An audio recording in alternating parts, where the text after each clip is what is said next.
still learning slow. In the crosshairs, we don't get it though. Uncivilized, minds polarized, a lot of lullabies. I'm not shy. Troy Davis, Trayvon, Oscar Grant, Geronimo Pratt, Freddie Gray, Assata Shakur, Martin Luther, which heart was pure, Mo Omar and Coomba, Malcolm X, Lumumba, George Jefferson, Fred Sanford, James Evans, and Kunta, James Byrd, the Ninth Ward, Chirac, the Oil Wars, Hunger Strike, Hydrofracking, Glaciers melting, flood the shores, Joplin, stopping friskers, WikiLeaks, the Cairo beat, Abu Ghraib, Aristide, the government getting paid from weed. That's really crazy. The news feed running rampant, I can't stop it. No stamping tramps on MTV and the Emmys leave us with little focus. If any, the brokers become the prey and the phrase. The machine's picking his teeth to the flesh. The young niggas trying to digest who hit a lick, just trying to stay fresh. Now we got numbers on his chest. A prized possession to those who invest in people's nightmares, more or less. Prison industrial complex. Fucking with your head is mind sex. The truth remains timeless. Radioactive sciences. Government alien alliance. Extraterrestrial government. Area 51 running it. Newest phone, oh ain't that cute? Your fingerprint put your thumb in it. Thumb in it. Cell phones and jail homes is just a handy device with apps to track. You got your mug shot, voice record. You press in and you can't get that back. Your orders got control. Try to keep your soul. That's heat. That is heat. Do we have the appropriate licenses to play that music? Yeah, That's what I want to know. You got it. All right. That's great shit. That's great shit. Welcome to another episode of DC TBD. We are live from the One Love Massive HQ in the Shaw neighborhood of Washington, D.C. My name's Ian Taranji. I'm your host. We have with us, as always, well, except for last week. Yeah, you know, it got a little crazy last week. The venerable Marcus Dowling. But I'm here. I'm ready to roll. Always happy to have you. I'm excited. Michelle, unfortunately, is not able to be here this evening, but that gives us the tremendous opportunity to have my man Daryl, the king of Grindstone, Daryl Dawson, here with us. My name is Grindstone. I don't know that government you just spit out. The Grindstone is in the house. It's beautiful. Thank you for being here, man. Hey, man, I appreciate the invite. Yeah. No, it's a lot of fun.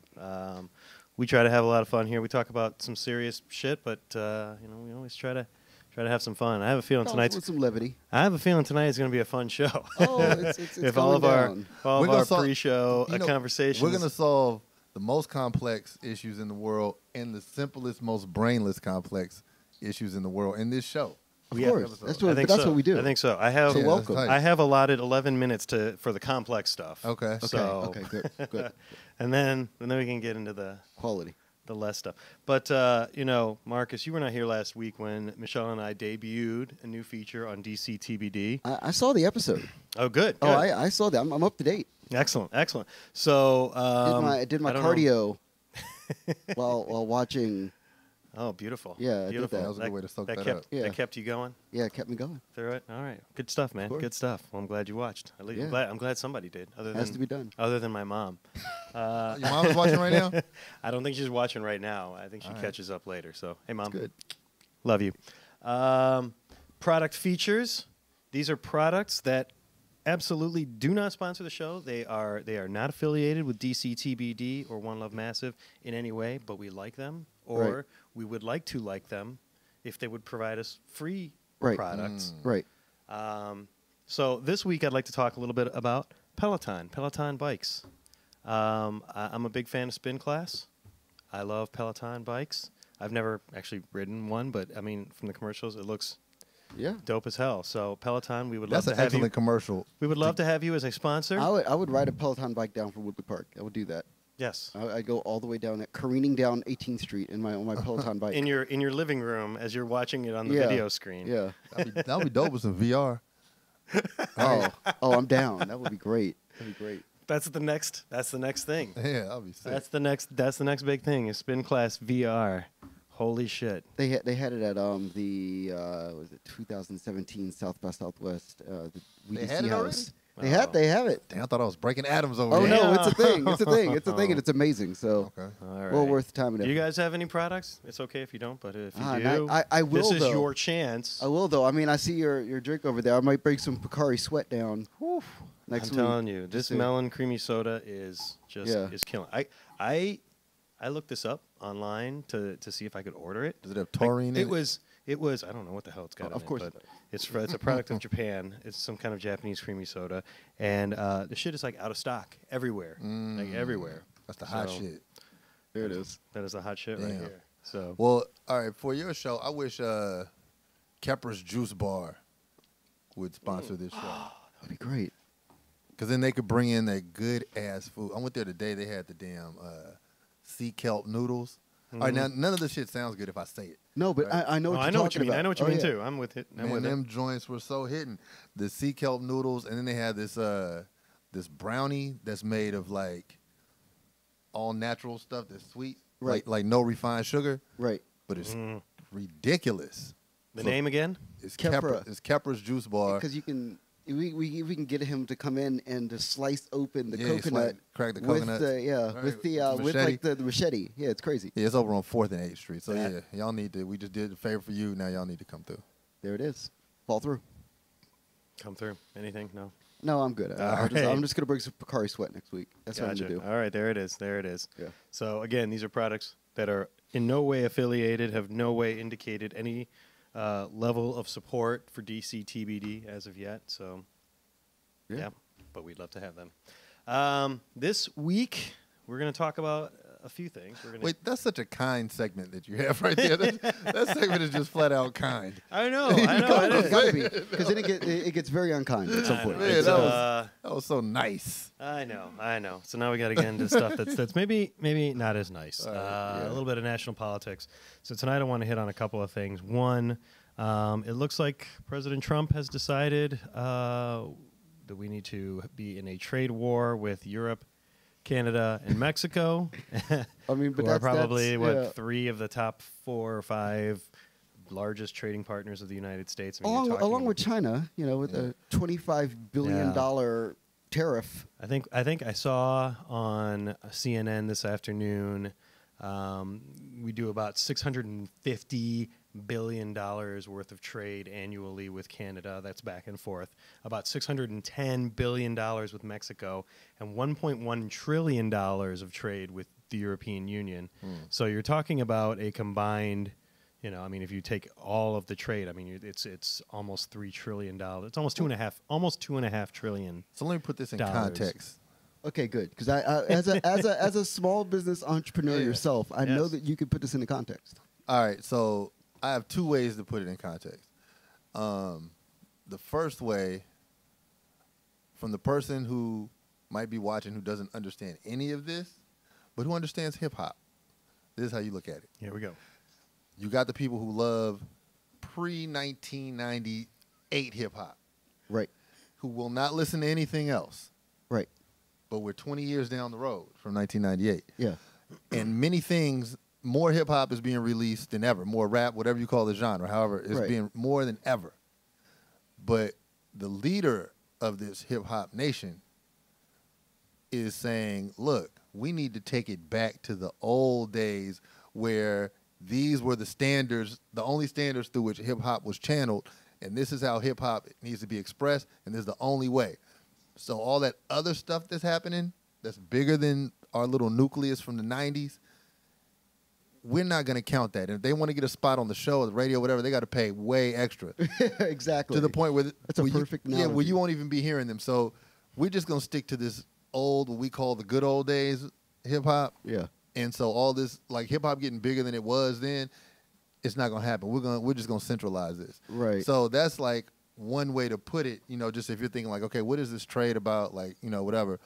Can I just say I do love pre-1998 hip hop though. I mean, No, I do too. But then I also love how it I do too. changes. I know. You know what it is. You love the music that hit you when you were formulating who you were. Yep. You know what I'm saying? Like, so whatever era Real. you were 17 through 23 or whatever, that's what you really like, or so it's Yep. something like that. But yeah. So Trump and them, they want to lock out everything new, all these new negotiations. The fact that we're in a global economy now, Right. They want to just say, man, forget that. We need to go to big old strong America. But like, it's See, but bigger they- than that now. But they want to close off the rest of the world, but they also don't want to pay American workers real wages. They want to be like, well, we can pay these people in Indonesia like a Right. tenth of what we're paying you, and So- you're already making, just barely above poverty rate, So, yeah. above poverty wages. And the factory in Indonesia is going to make a tenth of what you make. No, so look, so as somebody who makes clothes, right? I play the game globally. Right. Yeah. So like I have people in India who make stuff. I got people in South Carolina. Whoever got the best thing, best price is as close as the email. So it's not like I gotta go everywhere. I was standoffish from China because I've been brainwashed by America. No, they got it for cheap, man. Like the clips. Man, I'm not mad. Right? And it's quality shit too, right? I'm not totally mad at China, right? And it's quality shit too, It right? is. Yeah. I have an iPhone, like so how much am I really protesting China? Right. You know? Well, So- I know I did some actual legal patent work, and so I know like how many components go into just like a big, just a regular cell phone like this, and it's about 400 components made by anywhere between 25 and 50 different manufacturers who all come together. They all get assembled at the Apple factory in Shenzhen, China, or whatever. Shenzhen, which is people don't understand. Like Shenzhen is a different level Change your of life. of like sheer mass production of technological supplies, like not actual hard phones, but like the implements that go into the phone. Shenzhen is the capital of global commerce. It's Like, crazy. It pretty much is. And so like as a person, so me looking for the best resource for things, like I'm not just gonna stop at America. Like number one, America Is more expensive. it's more expensive, but even if I was like just gung ho American production all the time, America don't have all the resources. No. And so like it's gonna take a while to grow this baby up. We don't have a billion people. Here's a thought about this though. Something I wanted to bring up. I've been thinking about this for like maybe the last 2 weeks. Number one is the fact that Trump is attempting to level the playing field in America to the point where we have to produce everything ourselves initially, which as we've stated is like full of fright and fear and caution and concern. But there's two things to think about. Number one is the European Union in age of Brexit. You've decentralized Europe now. So if you want to work with just England, which obviously he does, because they're allies. And they're white. Right, exactly. And, Most of them. Right, and on top of that, you could also then reach out to private industry and not wholesale nations, but piecemeal parts of these things. And they can come now into the United States and privatize jobs for American laborers. See, but the tariffs that he's imposing now are on the European Union writ large, which includes the UK. But it won't for long. That's the thing. Like if Brexit passes in the next like 18 months, it's not there, and that's by the midterm elections. Like then it's perfectly okay. And the other thing is if you can decentralize the world, and I know this sounds completely insane. It's a big thing to think about. But this is what he's doing. If you decentralize the world and say, I want to work with corporations and private industry and pull them into the United States piece by piece by piece. I want to go to Shenzhen and I want to find the top corporation that makes all the widgets for the iPhone. Right. And I want to say to them, we could actually beat your prices for labor with low-skilled labor in America. We could beat those numbers. You could pay Americans cheaper than you could pay a high-ranking official in China to do the same job. Or just extend your labor to the United States. Because the thing that Trump is aware of, and people have to understand this, he's a globalist at heart. He's been doing this globalism thing for 4 decades. So he knows the guys. Well, I would say it's because U.S. banks have figured out his con, so he's had to go. He's had to go and run his con on other countries. But he's aware already of who the actors are that he needs to engage with. But to get to the point where he can engage with those actors, he had to wipe out 40 years of American industrial policy in like the better part of 2 years. Just literally, burn the whole thing down. Well, to be fair, American industrial policy has been on the wane for that 40 But we held period. on tight. NAFTA existed. We tried various different like policies and procedures. Like we're gonna hold on. Still, we're gonna make this thing work on some level. So it's not okay. So what is going on with the trade wars? It's not one. Is the overall theory of it is not terrible at all. It's almost like forward thinking, right? But there's going to be an immediate result of that, and maybe you got to go through the pain to get to the better parts. Right. But it's there's an effect that's going to be felt right now. That's not going to be cool in terms of maintaining allies. Oh no, No, it's definitely not. we have no friends, and also on top of that, we don't have goods and services that Americans are used to having wholesale all the time in great abundance. So the next 2 years are not going to be as abundant. Like For beef, sure. for instance. Right, You right. know, like No doubt. Chinese beef just doesn't gonna appear Right. on your McDonald's hamburger. That's But just you not know, happening. I'm glad we brought up. Alliances, because I feel like this is part of a larger trend that we're seeing with the Trump administration, where we seem to be turning our backs more and more on Britain, France, Germany, and seem to be allying ourselves more with Russia, Saudi Arabia, a very, very hard right wing and authoritarian Israel. Yeah. You know, and so we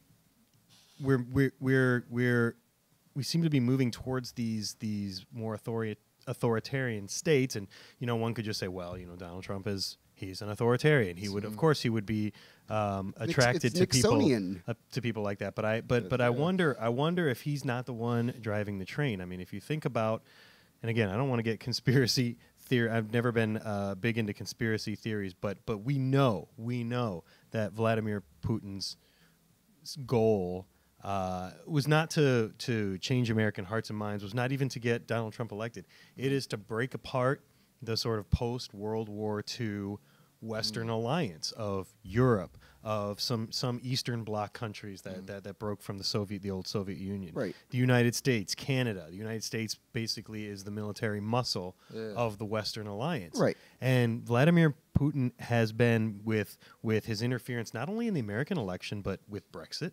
Right. You know, Brexit was another very close election that you know, any number of factors could have swung it, and Right. and you have to say that Russia was causative. Certainly in 2016, we had an election that was decided by functionally 70,000 votes across 3 states. Yeah. Of course, Russian interference played a role and could have been decisive. All right, so look, tell me this: what's the general problem with Russia as you see it? Like, what's the general threat? Well, let me start by saying I'm all right with Russia personally. Right. No, I get it. I don't have a problem with Russia. I don't have a problem with Russia insofar as they just like do their thing and leave us alone. I mean, I understand it's an international global order, and you know that there's a certain amount of commerce that we do with Russia. There's a transactional relationship there for sure. But the problem that I have with Russia is that they got Donald Trump elected. To me, that's a big problem. And you know, I mean, we know that they're an aggressive actor on the global stage. So they have functionally invaded and retaken parts of Crimea and parts of Ukraine. You know, and I mean that gets into a lot of different issues. But as a general matter of U.S. policy, we have not been pro military incursion of Russia into Ukraine and other countries. Yeah. But if you're Russia, you basically see what used to be a great buffer between yourself and sort of the Western alliance, which were those Eastern Bloc countries and the old Soviet states, and all of that is now disintegrating, and you basically have the Western alliance right on their border. So I mean, I understand Putin's desires. I mean, I don't think he's an irrational player on the world stage at all. I think he thinks the best way to Russian prosperity and a freer hand in their region is a slow disintegration of the Western alliance, and Trump is accomplishing that for him. I'm not going to say Trump is some foreign agent acting on Russia's behalf, but Trump is accomplishing that for him right now with getting out of the Paris Climate Accord, getting out of the Iran deal, instituting tariffs on European goods. I mean, these are steps that I don't think that there's a long-term strategy I think he's in totally mind. I think he's experimenting. winging it. He is winging it. Like, he doesn't even understand things like trade deficits, and that having a trade deficit with another country is not necessarily a bad thing. That just means that you may make more stuff, or they may make more stuff. And I mean, as a general matter, we as a country have kind of gone from an industrialized nation to a consumer nation. Yeah. We buy everybody else's shit. But of course we're going to have trade imbalances with a lot of countries. I want to jump in with something that people, I think, forget across the board. We have a $20 trillion debt. That's crazy. America is $20 trillion in debt. They ain't never making that back. To the world. This functionally eliminates America as an actor on any level. And America's been inactive as an actual actor on any level for like almost 20 years. Man, in 1984, I think it was 1984, when Gil Scott-Heron came out with the song B Movie. Yeah. You remember that song? Right. And then he was like,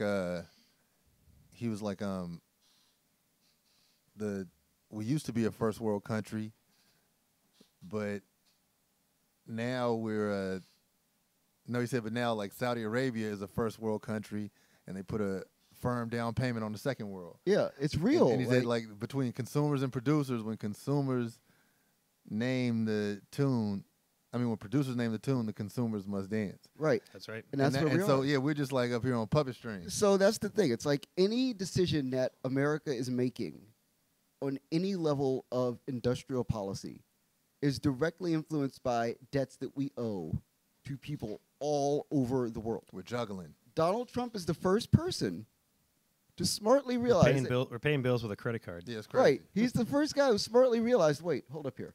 We're $20 trillion in debt, and we're actually we're indebted to these people already on so many levels policy-wise. Mm-hmm. So all I'm going to do is I'm just going to assent.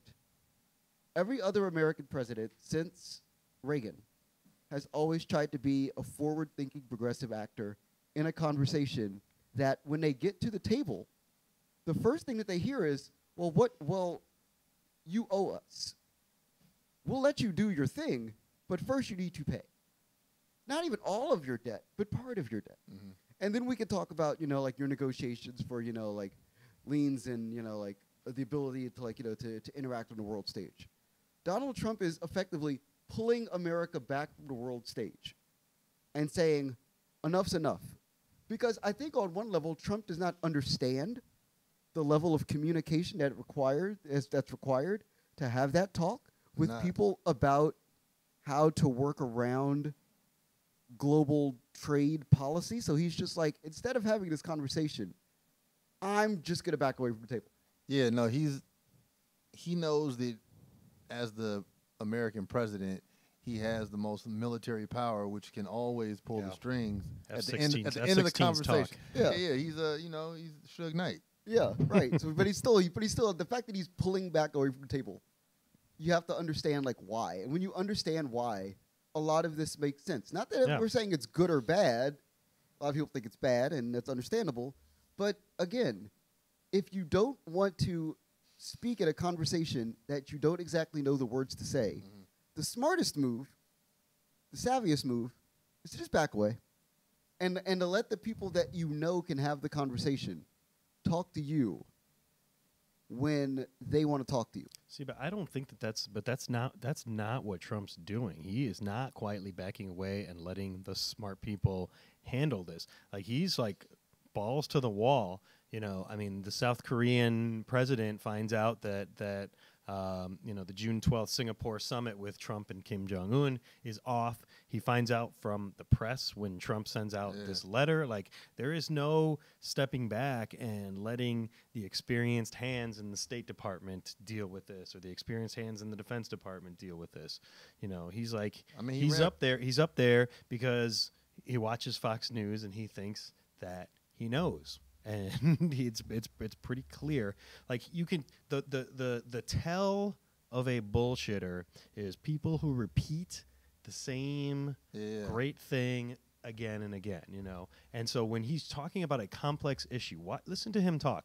When he starts repeating himself and repeating canned lines, it's because he doesn't fucking know. He doesn't know any of this shit.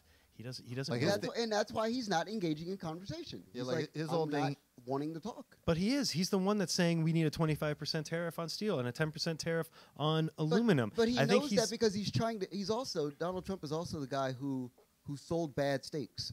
Yeah. Well, I mean, yeah. No, so- and created a university. So That's at the my same- point. That's so my at point. the same time, he's like, okay, cool.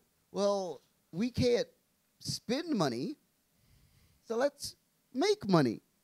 No, yeah. While we're at it? He's looking at it just as a corporation, which is hard for us to look at because Yeah. he's not attached to it in any way other than it being a business. Right. That's what he's talking like. He's like, if I can't spend money, I'm going to make money. Yeah, and it's really a crazy way to look at it when people's lives are in the balance or Yeah. when there's an emotional connection. But this he's- is a man who doesn't have the ability to emote. True.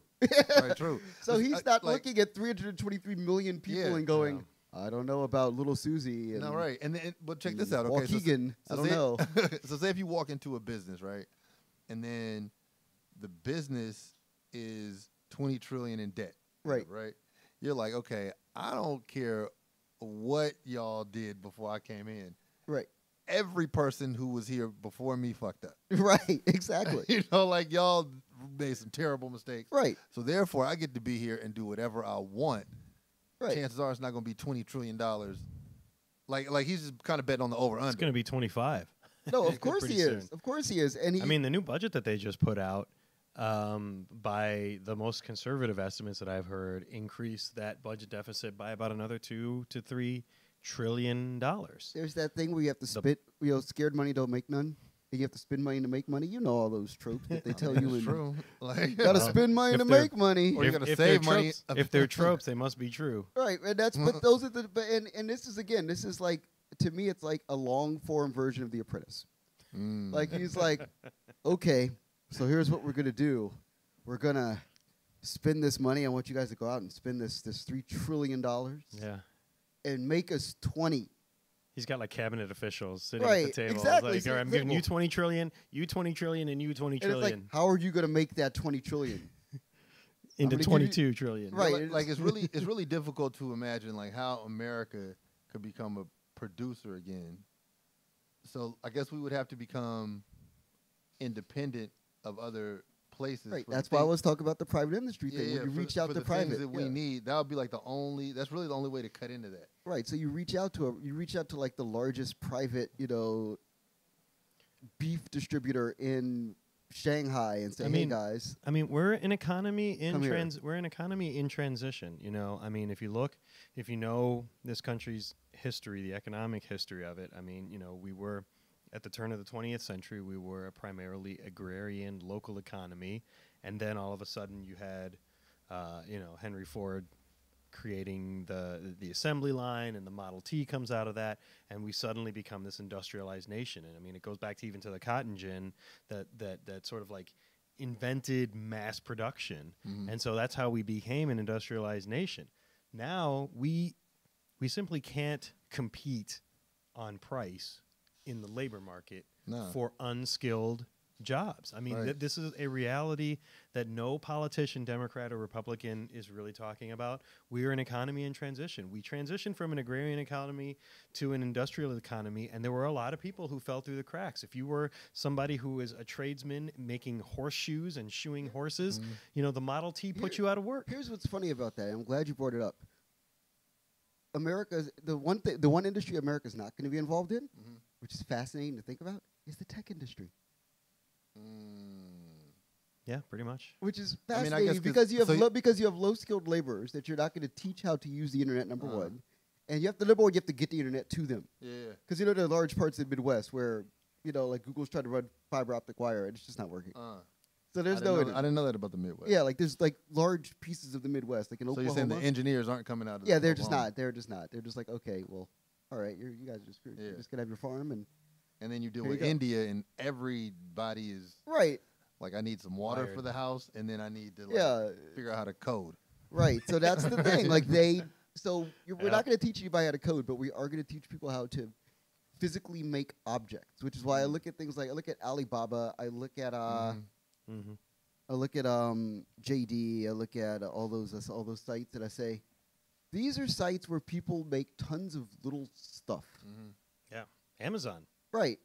And I mean, and Amazon is proving to be successful with this crazy all-in on 24/7, 365 Yeah. delivery, at your fingertips. You know how they do that? Primarily, a lot by eliminating human labor. Right. But they're going to need human labor They need to deliver. some, They need human not labor for not delivery. much. They need human labor for the making of the goods because Once we have driverless cars, But we get to the point where you need to make a good because you are going to have physical goods that still need to be made. But America's not gonna make goods. yeah, we're not gonna. No, but like if you need a widget to be made for an X brand cell phone, Uh-huh. none of this stuff is good by any stretch. I'm not saying Okay, like we're gonna All like right. make the Model T. Uh-huh. We're making like the Model Z All right. at this point. Something that we're just okay with and we could work it. Right, To we make- can work it. It's cool. To In terms of profit. to make all of the components that go into an iPhone and then assemble the iPhone here in the United States.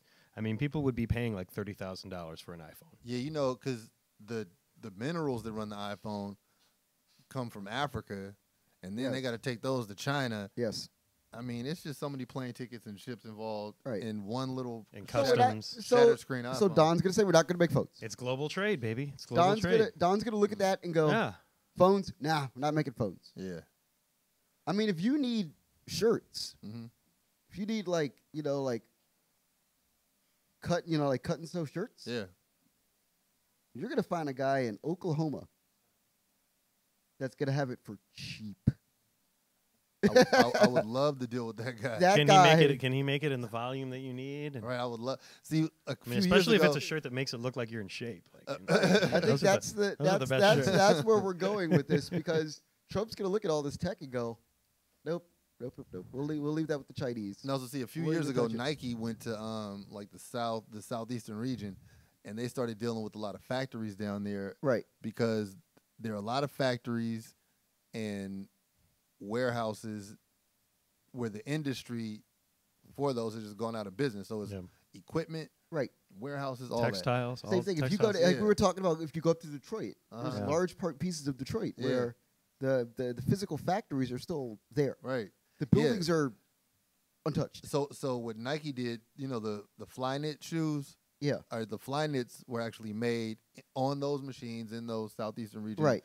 places out of scraps, like out of like the scraps that were just like left over there. Yeah. And I was like, okay, that's pretty dope. But for whatever reason, it wasn't sustainable. I don't know what it was about that. They ran out of move. scraps. They ran out of scraps. They probably ran out of scraps. Right now you need some. They ran out of scraps. Now you need a Ain't that- field to grow some shit to make some more scraps. Yeah, it's tough. Yeah. All right. So I think we're gonna move on since we clearly solved global trade.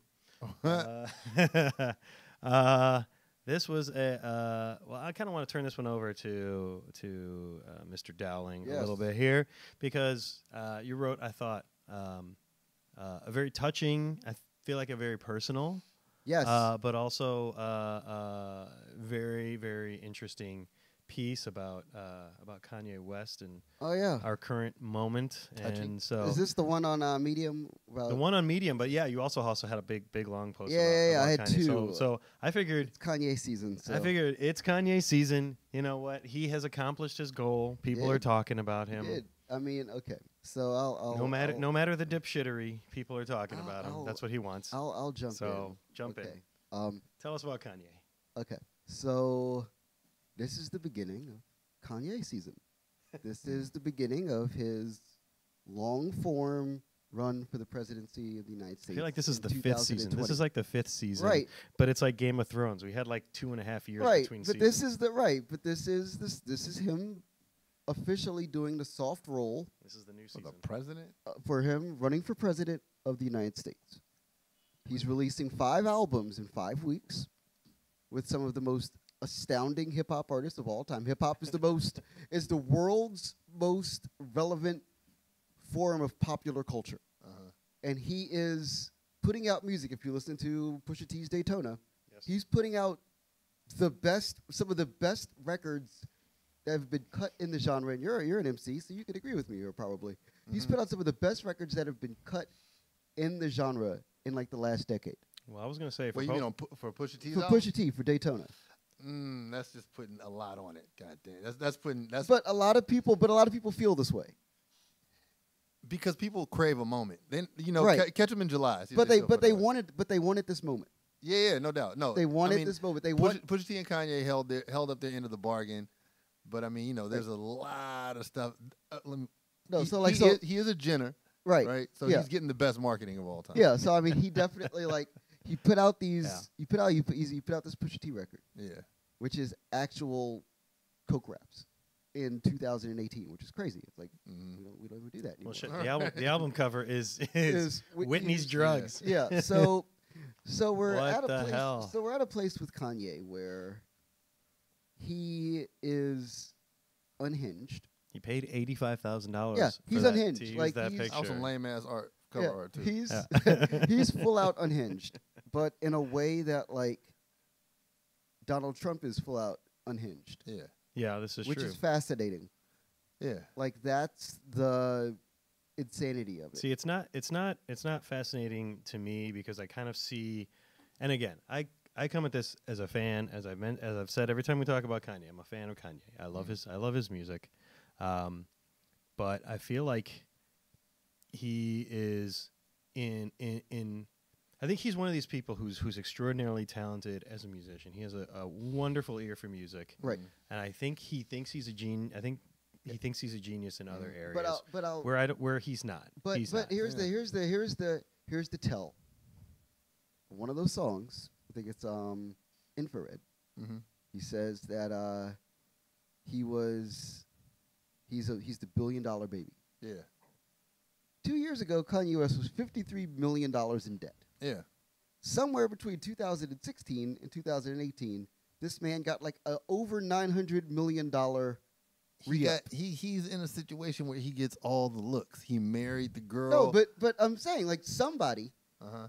or some group of people have given this man Yeah. because he didn't earn it. Like if you look at his like ledger, you Yeah. don't see where this money Right. came from. Yeah. He's at a place where he doesn't have to be smart, just like Trump. Uh-huh. He doesn't have to be smart. He has more money than everybody else in the room, and therefore can sit at the table. He just has to be trending Right. and keep it. And see, then like so, Kim Kardashian going to the White House yesterday or whatever. Yeah. That's like part of the whole. I'm gonna break. I'm gonna break. part of the I'll break whole that joke, down. you know? I'll break that down. Kanye to win, and these are things that we have to seriously talk about. Like I noticed this offends people, but you have to seriously talk about it because It doesn't offend me, but I'm Okay. genuinely curious He's- to He got understand a your terrible take. opponent. okay. So I mean, he could win. His opponent has to be just a bag of rocks. So Like- here's like, who's no, going- but no, but here's the fascinating Hillary point. Clinton. I'll put it like Right. this: 2020. Cory Booker, Oh boy, because they just go to Newark and ask people in Newark, like on the streets of Newark, "Hey, do you like this guy?" Kanye would beat Cory Booker. Yeah. Oh, I'll easily. grant you that. I'll grant you So that. here it is. So here it is. We assume that he's going to run as a Republican. Right. I think 150% sure he is. Here's why. There's two classes of people, of all the classes of all the breakdowns of There's- people in there's two. America Okay. who don't vote. Mm-hmm. Those are poor white men. Because remember, working class white men put Trump into office. Not like super poor, damn near destitute, tried to get up off of their bootstraps to even lift themselves up by their bootstraps. Poor white people don't necessarily vote. Also, And some upper class white people as well. working class black men don't vote. So all the women vote. Yes. So Kim is going to get all the women out. Right, but the thing is that this idea Kanye's by not Kim gonna represent this idea by Kim Kardashian to talk about prison reform with Donald Trump was a tell to me. Mhm. Also, the fact that he mentioned opioid abuse is another tell. So he's going to solve all our current problems. He's going out there and reaching out to poor whites and blacks as the two blocks that he feels like he can, because he already has the Trump supporters. Because when you shake hands with Donald Trump, You're a Trump supporter. the Trump supporters will say he might be black, but he's okay. Like professional sports champions won't even come to the White House. Right? It's like So if he you're might be shaking black, hands with the, Right. with But the he's Don, on- he's our but guy. Look, Kanye's not going to win the president. oh he is. Like he's not going to be the president. Oh he is. Oh he is. Because it's like a lot more people involved on that. No, in that vote. Like he needs. people don't feel safe with No. him. But you don't need to be. We learned this in 2016. Yeah. Nobody cares about being safe. Everybody is supposed to be on the right side of history. Man, I don't know. And there are people, and there I'm are with you, people, man. I'm with but you. let- but let me and tell there you- are Daryl, I'm people with who you. have not, and there are people who have every reason, if motivated, if provoked, to vote. Because all Kanye has to say is, for 50 years, we have seen people elected who have called people like you, triggering language, super predators, criminals, rapists, gang members, the evil people in society that you just should not talk to.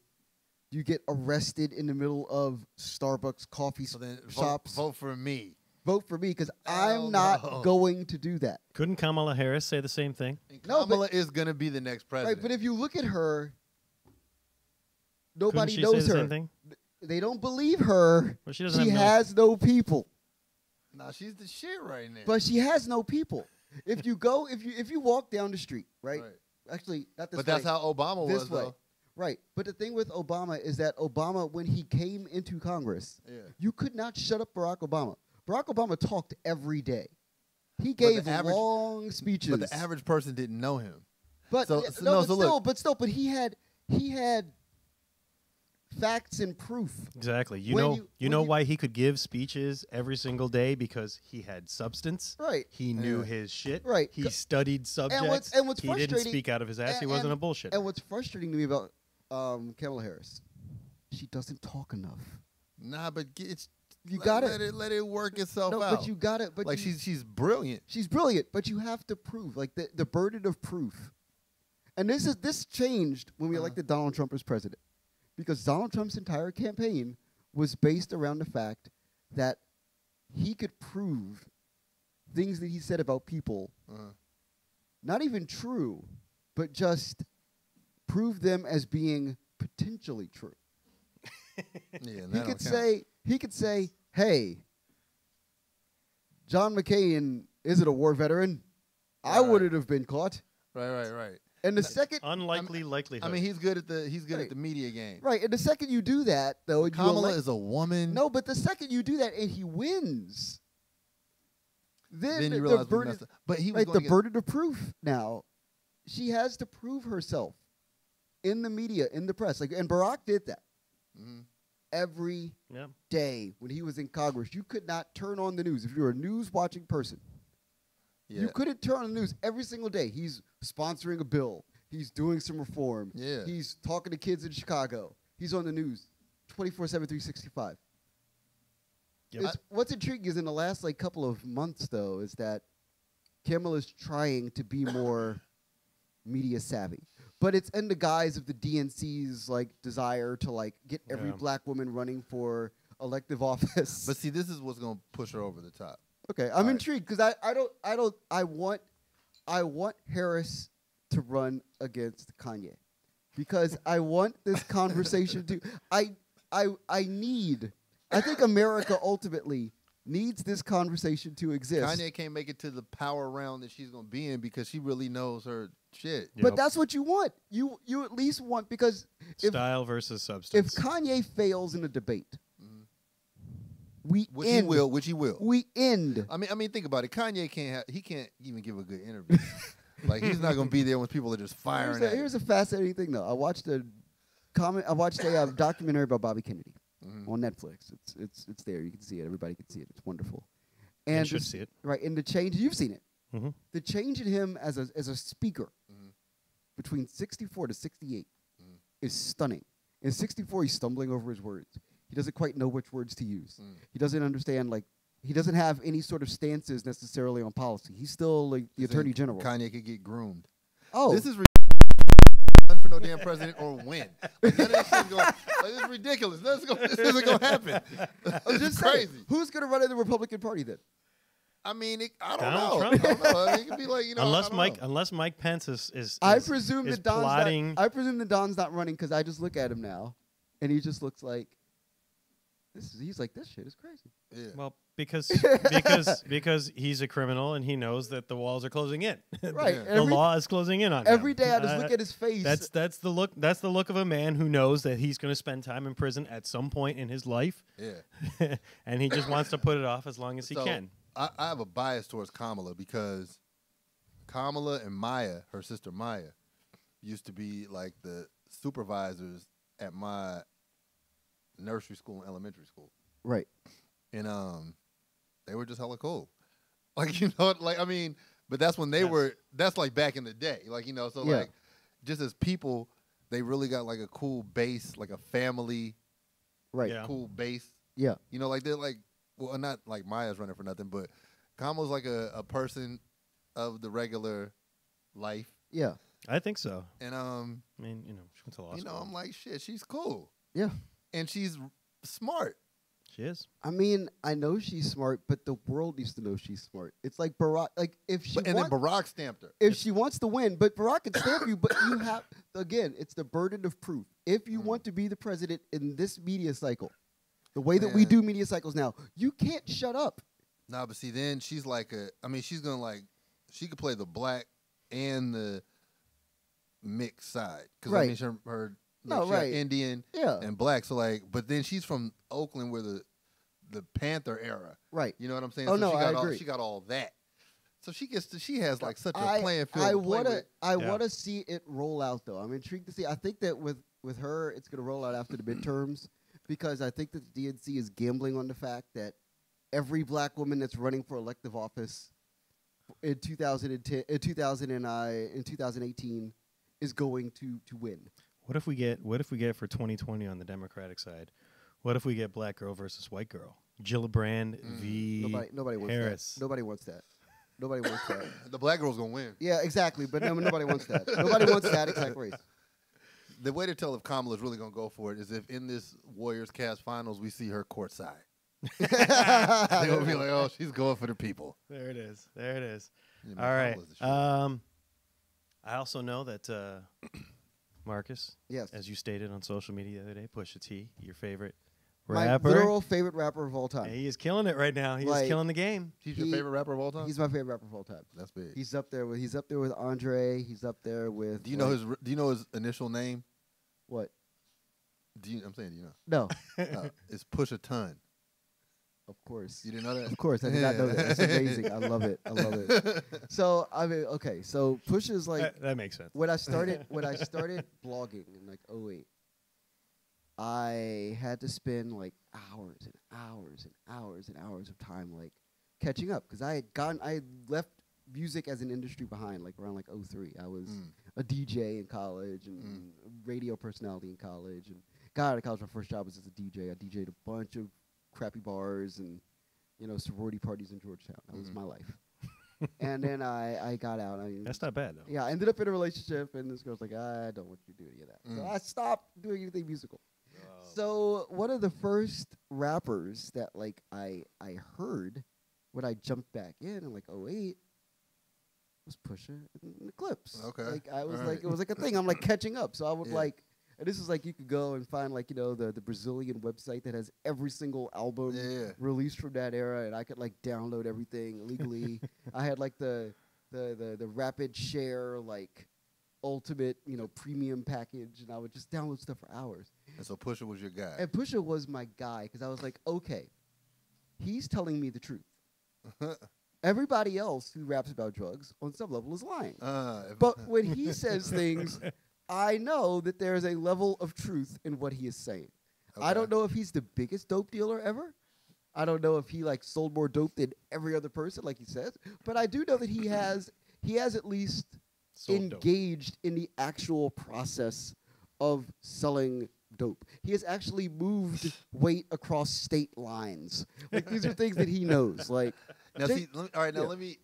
So and Drake thinks he can step to him. Right. So I really like how Drake came at him and he was like, "Your cousin was first, then your brother did it, and then now you do it," or something. He says like basically you were just writing the experience of others. Yeah. You know, and I thought that like for Drake just to go there, that was like that was a standing 8 count. That was the moment when Push decided because I can imagine like and you've written freestyles, right? Yeah. You ever written? Yeah. The thing about the freestyle now is just like it's a rhyme that's not in a record. Right. You haven't written a book of rhymes. Yeah. You ever written it's right here, right? Right. Yeah. If you were walking down the street, somebody's like freestyle. You're like, right, and it's and then so like all you do is just line that shit up, and then you think about, okay, how do I put this dart on this guy right here in this situation? Yeah, so I can imagine he had like 2 freestyles. One was like the one that's like, okay, I'm gonna like say a couple things, and then I'm gonna say some crazy bar about Wayne or something, just so I could pull Wayne out of Wayndom, right? And maybe get Wayne involved, because that'll make it fun, because Wayne is always fun for a battle. Then he hears what Drake has to say, and he's like, oh. And now I got to come back. Well, no, it's not I have to come back, because understand, like, to me, so much of what's happening right now is that this is Kanye, like, God level, I want to be the man, I mean, on a rap level. Because he's putting out, like, 5 records in 5 weeks. So he's like, I'm dominating the rap Wait, so atmosphere. whose records? Pusha T, Nas, his, Kanye and Cudi have a record coming. Okay. Kanye's got his solo. He's done the Nas record. So he's got, like, stuff coming. He's got, like, 5 weeks of material done. A lot of stuff, yeah. So this is God-level Kanye. This is God-level good music. This is Good Friday. This is like, we're going to take what we did with Good Friday and, like, 13 and, like, blow it out of the water. Right. Like, we're going to make Good Friday look like it was, like, for school kids. And he's like, okay, so Push, you gotta come with this one. He's like, but I talk about his father and his mother. I mentioned his baby mama. I mentioned a whole bunch of wild shit. Did I just say this? Because this ends him. Like, this ends with Drake? Yeah. Like, this ends. Nah. This, I mean, in concept. He had a good run. Right. In concept, it kills him. No, okay, so as the MC, because I'm not a rapper. All right, no, I'm only a person that writes about rappers for money. Right. You are the rapper. Right, So, so this look. is a fascinating part of the conversation. All right, so it's a chess game, right? Right. The guy who's playing checkers in that game is probably gonna lose. To me, it looks like Pusha T messed around and got mad. Oh, of course he got mad. Right? So we're gonna see how this plays out, but this might be his Super Ugly record. Oh, it is. Okay, Super Ugly was when Jay-Z obviously lost the Nas Jay-Z battle. Yeah. No, because he was just like, I'm so mad, I'm just gonna say like as many ridiculous things as I can, and then instead of being creative. Yeah, and so like, did he enter that? But see, okay, maybe he did. Maybe he got like something in the freezer waiting for Drake. But this is where he empowered Drake. Okay. And I'm gonna say Drake. I'm not gonna say whoever's writing for him, because you can say that every time you say his name, right? Quentin, right? All right, right. Okay, so we assume. So Drake is in a position right now because he put that watermelon face on the thing, and then talked about his clothing line coming out. Right. All right, so because Drake was really doing that watermelon thing for like a good cause, right? Like on a Hollywood shuffle tip, yeah. You know, just to show like, yo, it's messed up how they treat black people in Hollywood. Of course. He can now stand on that platform that he was trying to build in 2007 with that very campaign, of course, and make this next thing a whole campaign for people who don't have a voice in Hollywood. I hope he does. And Pusha T just threw him that alley-oop so he could get that. Man, he talked about people with MS, right? Yes. No, man. That's okay. So of all the things that have ever been said in a rap battle, to say that your man who's your producer has multiple sclerosis. Yeah, and he's dying. It is dying. Is like, that's a new one. That's a different level. Yeah. No, it is. But that's where Drake automatically can be like, man, he gave all this energy to this condition that so many people have. Like, Drake can make a whole thing out of that. One hopes that he does all of these things because so this and then what and then what if Drake's like, you know, he could come out with 3 or 4 bars talking about, I was a confused young dad, but then decided to take care of the son, but I don't put him all in the media. Right. Or some shit. I don't know if he got shade with Khaled, but he could say, you know, I'm not DJ Khaled. And, right. You know, like, I mean, he could throw, my son is like not in the mix of everybody's tweet. So he could prove that he's taking care of his son. No, but he has to take a DNA test, so he's already on that wave. Like, so it's not his son. Oh no, that's our crew laughing back there. He has to take a DNA test like tomorrow. Like, that's happening. Oh, okay. Hey, but he's paying for the kid, though, right? Yeah. He's been paying for the kid, so now he's like, I'm gonna because now it has been, like discussed in rhyme. I have to take this test. But okay, right? Yeah, no, he has to take the test. but I think that Pusha T gave Drake a lot of chips to play with because he touched on some things that he probably didn't know what the Drake blackface thing was. Like Drake can go through a whole cultural renaissance with different genres. He's got to take, in my mind, At this point, like he gave him a lot to work with. I'm mad that Drake went on the air today and tried to have something to say about that. Yeah, I think he should have done it musically. Because I feel like Spit some bars. I feel like But that would require him writing if he them. took 6 months Uh-huh. away, did it like erased his Twitter, erased his Instagram, did the whole thing, it came back. He got a summer tour with the Migos, though. He can't Right. But I know, and that's the frustrating part of the whole thing. You cannot do that, obviously. And that didn't work very well for Roseanne either. So. Whole other conversation. But no. So I feel like there's a space for him. It's really the timing of this is all wrong, by the way, for Drake, because he has to now appear in front of people and talk about this stuff all summer long, which is good and bad. But you still if he does it in a song, they'll just be like, man, like in his concert, I'm sure he'll be like, okay, because how many of y'all heard of Duppy freestyle? And then he could just and people will just be all because in. you know what it is, and it's funny. You said something and it made me think of it, and I hadn't thought about this, and now this is going to lead me somewhere good writing wise when I leave here. We call that inspiration. It is. It's the best inspiration. So there's that scene in 8 Mile when Jimmy Smith is in the finals against Papa Doc. Right. And he literally lays out everything that he says that somebody has said that he is in rhyme. Yeah. And then the bars that follow it are so devastating. Yeah. Just as bars, as lyrical execution that you're just left, your jaw's on the floor. Jimmy Smith wins, 8 Mile ends, it's everybody goes home happy. There's a space for Drake. The only way that he could feasibly do this is if he had that moment. And he's like, yeah, that is my son. Yeah, this right. is true. This is true. Yeah. That's true too. But then he still needs to go just cutthroat at Pusha T for still having braids. Exactly. Right. He needs to go on him for being a drug dealer who talks about it. Yes. What part of the game is that? Right. Of course. He could if he does that. If it's but you know what I'm talking about, right? It's that kind of boom, boom, boom, boom, boom, and he's never done that before. I think he has to do that. I think his producer 40 is gonna go all into his archive too now because this man just talked bad about him, and it's a moment now. This is not a moment you can steer clear of. CBS News reported it. Yeah, that's crazy.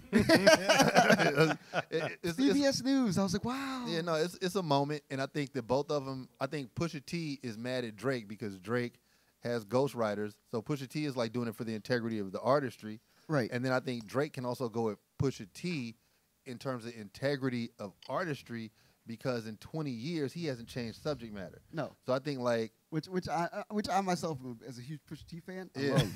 He can rap about cocaine every day for the rest of his life because it's just so cinematic. But right, yeah, and that's what Pusha T is gonna have to come out with a statement with explaining. He's explained it in interviews, but he's Martin Scorsese never had to change his script. Exactly right. He got to keep saying that, and Drake got to really just put him on his back with this.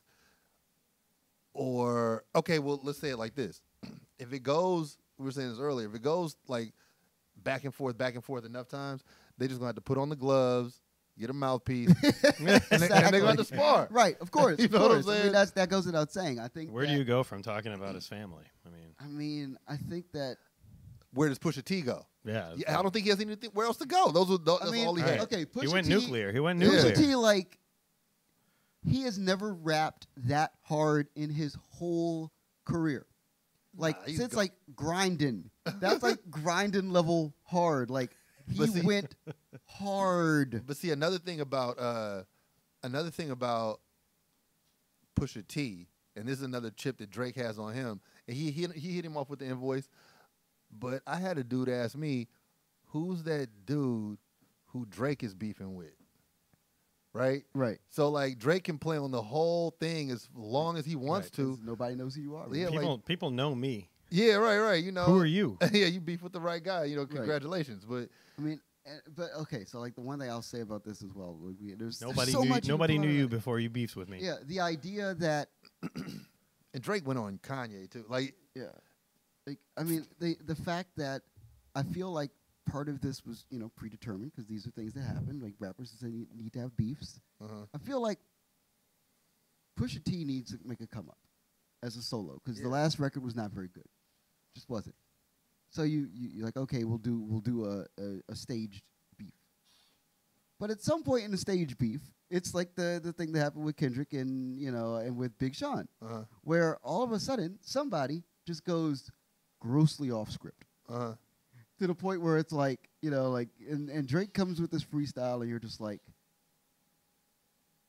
that wasn't at all what we were trying to do. All right. But if you're gonna try to be slick and do some different stuff, well then I'm just gonna have to like unload on you real quick. Yeah. I mean, it has to go there. I'm a fan. I don't care who wins. Like, I really don't. We all win. Right? We all win as a result of this because it's Nobody like loses. only because it's high level artistry. Like we all are treated to something special. Yeah. But I just think that Drake does have the advantage because Pusha T gave him so much to justify. Right. Drake has so much to justify that if he does a good job telling his own truth about these things that he picked out, that he like disarmed the whole attack. Right. And so I just think strategically it's All right, so you're calling Drake. Yeah. And you're calling Pusha. Push like All right, we're gonna see. it's We're one gonna of the see. most violent lyrical beatdowns in 20 years of rap. Like just We're gonna see. and I mean, think about it, man. Like Pusha T, like I don't know, Pusha T ain't even man. Drake said that too, but like Pusha T's not even the best in his category of rap. that's the funny part. But he's still the execution. The execution is flawless. Flawless. Execution is flawless. But he's not Jadakiss. No. Nobody wants actual rappers involved in this. He's not Raekwon. Like it's like Nobody- dudes who again, occupy his lane who's not better than him. Again, nobody wants real rappers that really rap and don't rap for money, but rap for like everything else but money at this point to be involved. Nobody wants Jadakiss involved in this feud. Nobody wants Raekwon. Yeah.